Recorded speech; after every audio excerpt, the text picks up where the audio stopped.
कानूनी तौर से इस बिल में क्या क्या मुद्दे हैं, क्या क्या न्यूएंसेस हैं, हर्ष ने बहुत बारीकी से और बहुत सिंप्लिसिटी से हमें समझाया। तो मैं कानूनी तौर से इस बिल के बारे में, इनके इस बिल के क्लॉजेस के बारे में ज़्यादा कुछ नहीं कहूँगा। मैं इस बिल को देखता हूँ from the point of view of an ordinary citizen. इस देश में करीबन 99% या उससे ज़्यादा भी हम में से हैं जो बचपन से हमें यकीन है कि हम कभी किसी पब्लिक सर्वेंट को कोर्ट कचहरी में कभी नहीं ले जा सकेंगे, नामुमकिन है। तो इस जानकारी से from a very young age we admit a certain kind of defeat. और राइट के समय पे जब चारों ओर हम देखते हैं कि न्याय, law and order, government, police, state का जो प्रेजेंस है, आर्मी, टैंक्स, जीप्स, यूनिफॉर्म्स, उस वक्त ऐसा सोचना कि क्या जो हमारे साथ हो रहा है वो सही हो रहा है या गलत, ये और भी नामुमकिन है। At that point of time, you are just willing to submit to the word of the state. Bombay में क्यों, देश के चारों ओर में हमने एक समझौता कर लिया है। ठीक है, हमें साफ पानी नहीं मिलता है, कबूल है, हम लाएंगे टैंकर। ठीक है, गवर्नमेंट कॉलेज में हमें दाखिलात नहीं मिल रही है, कोई बात नहीं, हमें कबूल है, हम किसी ना किसी तरीके से कहीं पे ब्राइब देके हम एडमिशन हमें मिल जाएगा। कहीं पे सड़कें अच्छे नहीं हैं तो कोई बात नहीं, लेकिन कम से कम हम एक चीज पे अब भी यकीन करते हैं या करते थे कि जब जोखिम है, when there is a riot and I run to a police person or I run into a police station with my child in my arms, the state will look after me. पानी नहीं सही, दूध नहीं सही, सड़कें नहीं सही, लेकिन जब मैं जान लेके वहां पे जाता हूं तो कहीं पे एक भरोसा होना चाहिए कि एटलीस्ट ये तो करेगी state.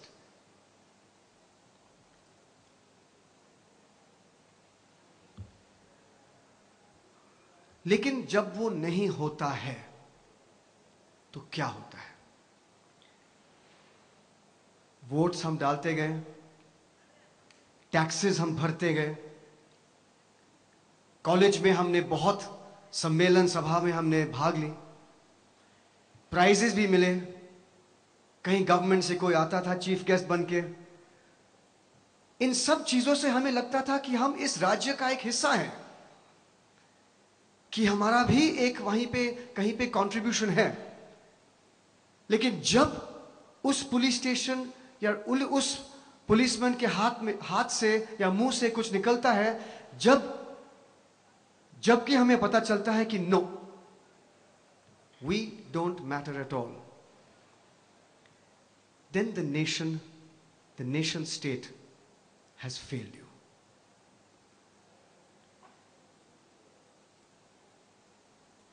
And the start of that failure continues for a long time.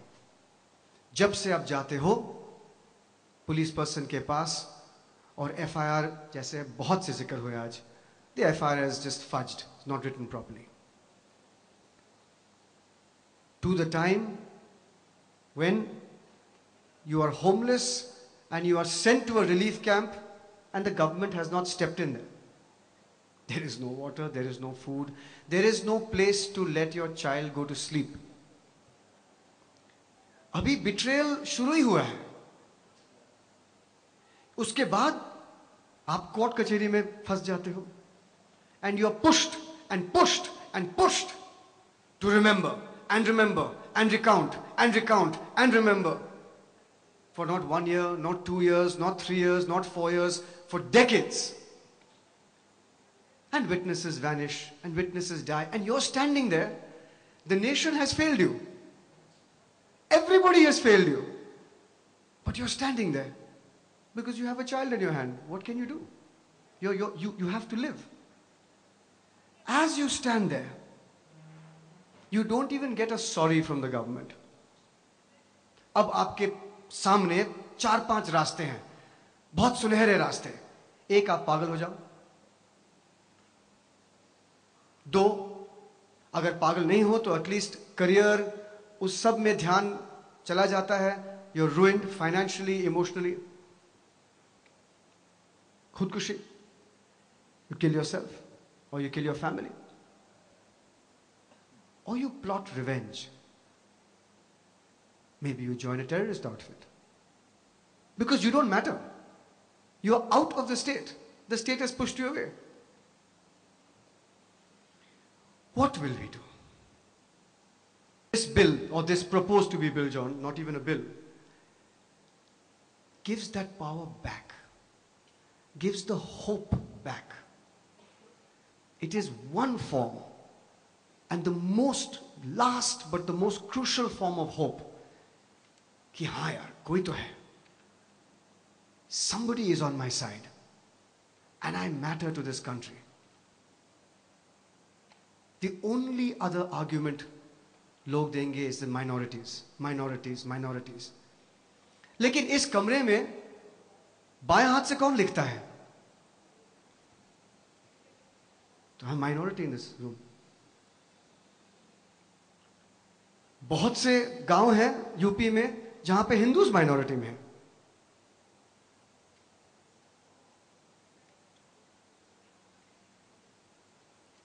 Each and every one of us, conditions बदले तो आप माइनॉरिटी हो गए, कंडीशंस बदले तो आप.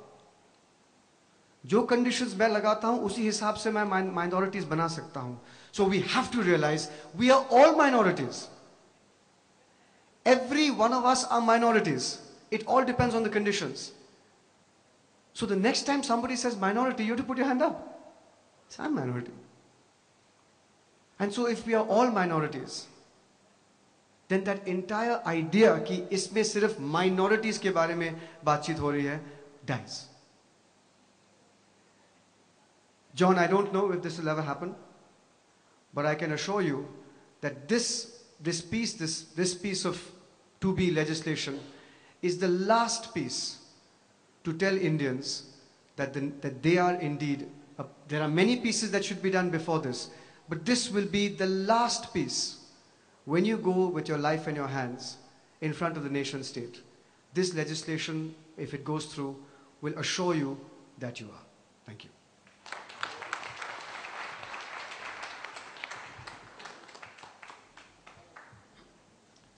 Thank you, Rahul. Restoring faith in the system, especially faith among those who've been battered and battered and battered. And we are all minorities, depending on what the criteria is. Thank you. Among the many organizations and individuals who have been in the forefront for many, many years now, talking about the need for the communal violence bill has been Dr. Asghar Ali Engineer Sahab and his organization. I invite him now to put his views before us. Asghar Sahab.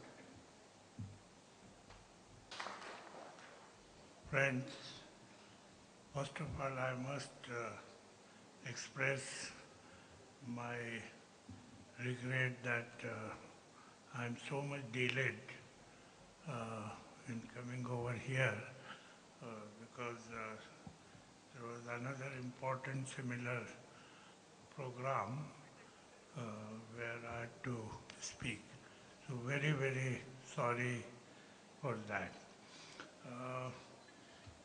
ये जो communal violence bill promise किया गया था 2004 के election में, manifesto जो कांग्रेस का था, चूँकि गुजरात जैसे भयंकर राइट्स हुए थे और उस राइट्स के बाद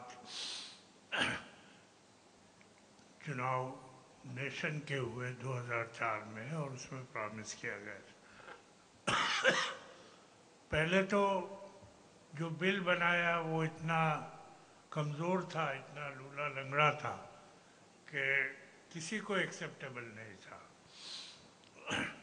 जो लोग कम्युनल हार्मनी के लिए काम कर रहे हैं, जो ये चाहते हैं कि हम राइट फ्री इंडिया का ख्वाब, अपना सपना पूरा करें, उनके लिए ये बिल बहुत इम्पोर्टेंट है।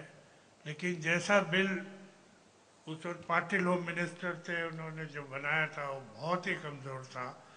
और सब NGOs ने मिलकर उसके खिलाफ प्रोटेस्ट किया और आखिर फिर सोनिया गांधी ने अपनी एडवाइजरी कमेटी में ये बात रखी और उसकी एक सब कमेटी ने जिसमें हर्षमंदर जी, तीस्ता सेटलवाद और ये सब लोग थे, इन्होंने एक अच्छा बिल बनाया है। यानी अभी 2014 के इलेक्शन आने वाले हैं और कोई आसार उस बिल को पार्लियामेंट में लाने के नहीं है। और मुझे सबसे ज़्यादा शिकायत माइनॉरिटीज़ से है कि माइनॉरिटीज़ खुद उसको प्रायोरिटी नहीं दे रही। अगर मुसलमानों का 45,000 का मोर्चा निकल सकता है बर्मा को लेकर और आसाम को लेकर, तो क्या एक ऐसा मोर्चा मुसलमान इस बिल के लिए नहीं निकाल सकते? 10,000 आसाम होते रहेंगे अगर ये बिल नहीं होगा। आपका प्रोटेस्ट किस काम का है? तो आप खुद प्रायोरिटी नहीं समझ रहे हैं कि जब तक ऐसा बिल नहीं आएगा जिम्मेदारियां फिक्स नहीं होंगी। क्योंकि इस बिल में 2-3 चीज़ें जो बहुत इम्पोर्टेंट है, उसमें से एक है जिम्मेदारी फिक्स करना। इतने राइट्स इस देश के अंदर होते हैं, कभी कोई जिम्मेदारी तय नहीं होती।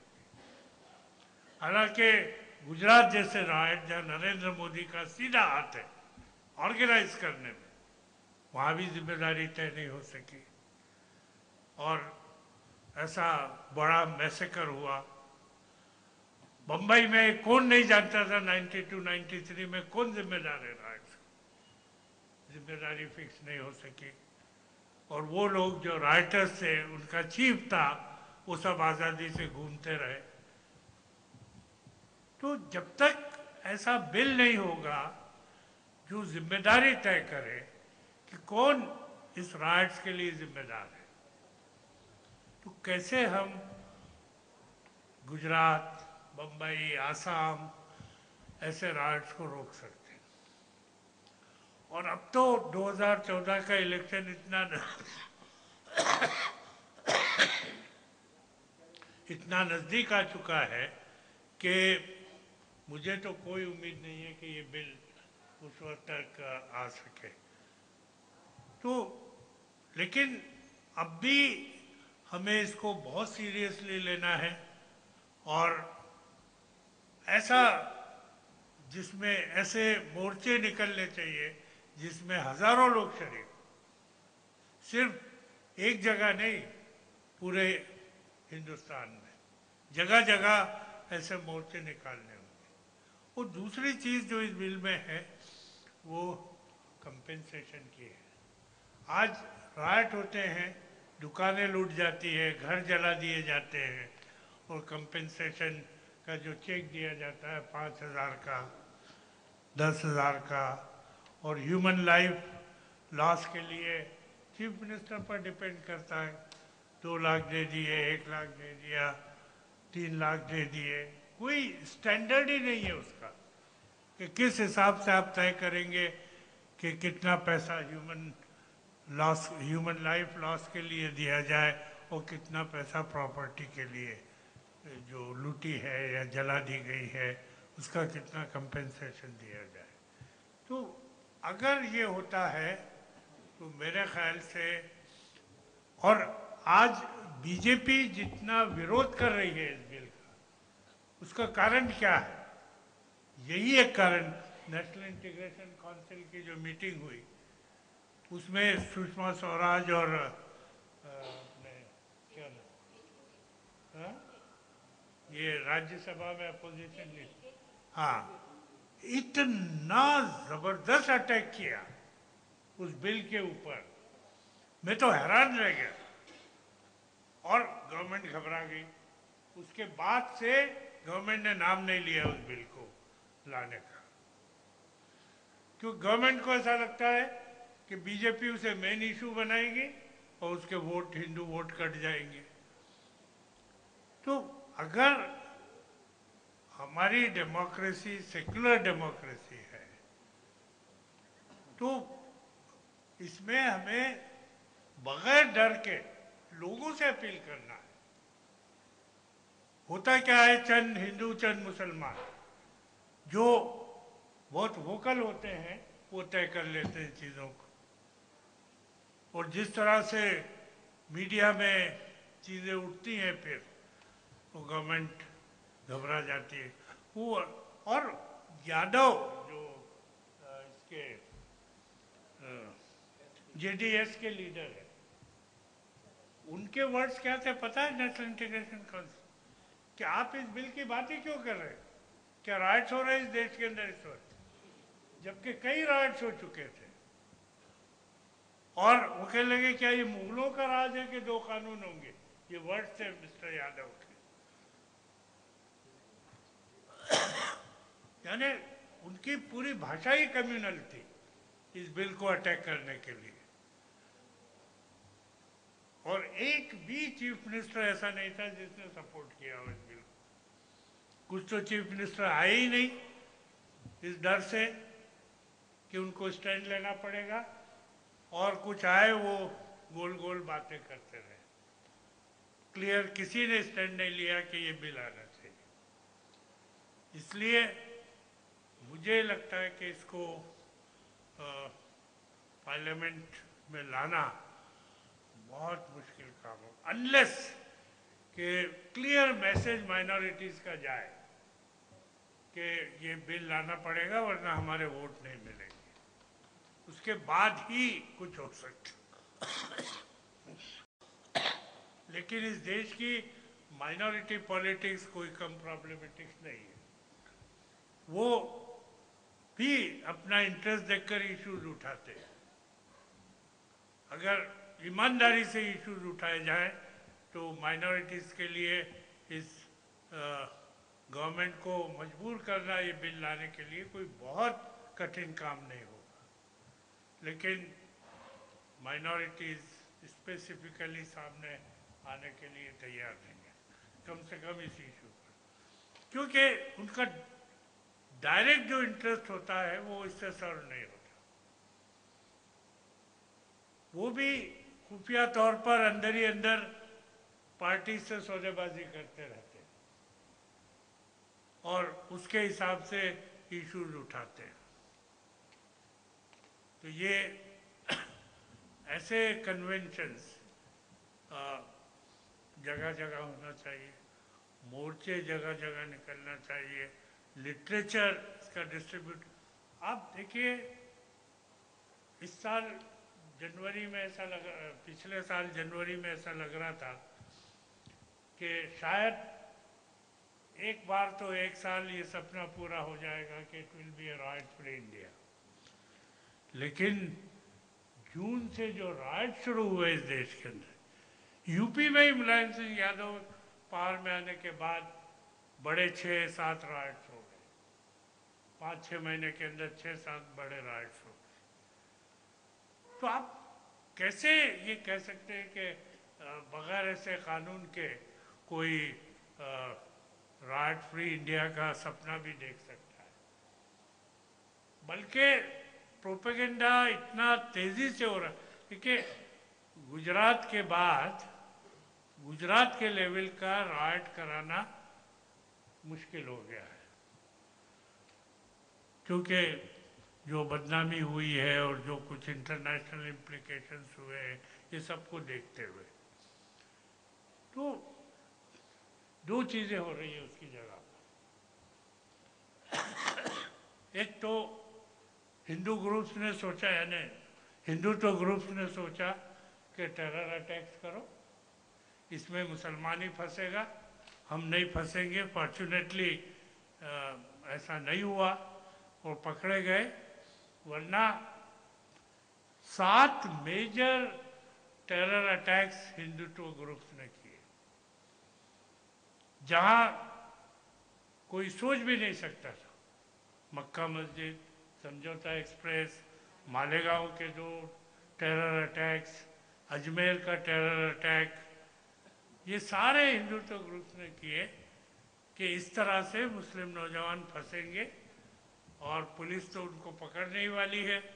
क्योंकि जहां टेरर अटैक हुआ और पुलिस से किसी ने पूछा कि कौन जिम्मेदार है, लश्कर तैयबा और ये बांग्लादेश का वो जिहाद ग्रुप। हाँ, तो और उसके नाम पर लड़कों को पकड़ा और यहाँ भी एक बना दिया कि इंडियन मुजाहिदीन। आज तक उसके बारे में कोई क्लैरिटी नहीं है कि ये है कौन इंडियन मुजाहिदीन।